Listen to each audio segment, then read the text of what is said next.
Hi to all. In my last video, I discussed about the different steps of threat assessment. We discussed 5 steps there. Now the rest of the 5 steps I am describing right now. First one is called flowchart. Flowchart, you are familiar with flowchart as in HACCP, what we do, the flow diagram from receiving till the customer side. Here we have to make a little detailed flow diagram telling from supply chain till receiving, from receiving to production, packing, and finally to dispatch and to reach to customer. In all the areas we have to have a proper flow diagram.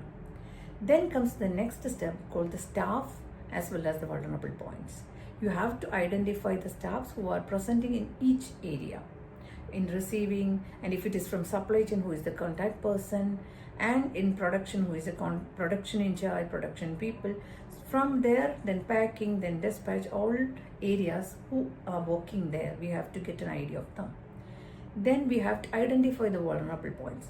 Vulnerable points means the areas or the particular points where the threat can happen. We identified already there are certain threats, and this threat can happen in certain points, and they are called the vulnerable points. Identify them.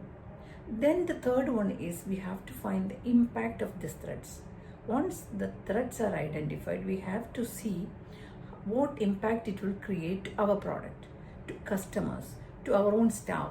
So we have to identify how it will be done, how much impact it will create for each threat. Okay, and then comes the fourth step, or here it is the ninth step, is the control points.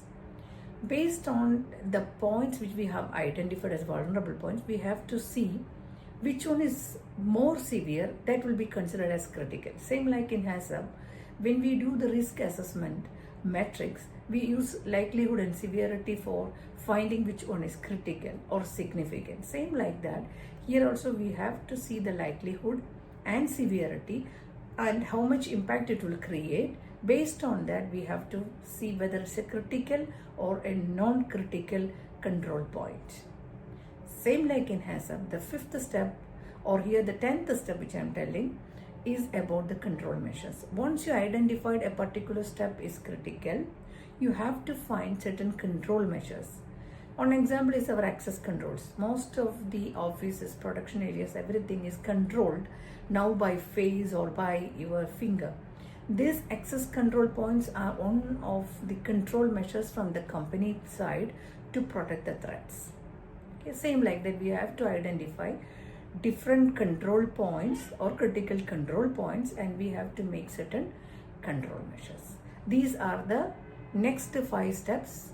So the total we studied about 10 steps. Okay, today I told you about the next 5 steps, that is 6, 7, 8, 9, 10.